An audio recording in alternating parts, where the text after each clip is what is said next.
10,000 نفوس پر مشتمل union council جھوک بودو میں موجود بستیاں بنیادی سہولتوں سے محروم۔ ان میں بستی بلچانی، بستی رستمانی، بستی چھانگا، بستی لکھانی، بستی دوانی اور ہیڈ بلچانی اس دور میں بنیادی سہولیات سے محروم ہیں۔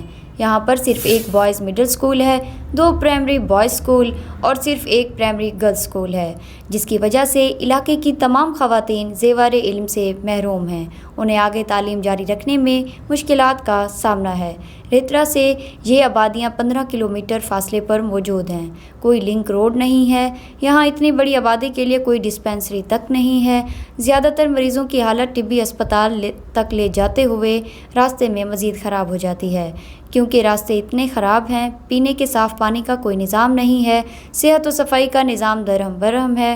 یونین کونسل جھوک بودو کے مکینوں کا وزیر اعلیٰ پنجاب سردار عثمان بزدار سے مطالبہ ہے کہ انہیں ہسپتال، گرلز ہائی اسکول ریترا سے ان آبادیوں تک روڈ اور پانی کے مسائل حل کیے جائیں۔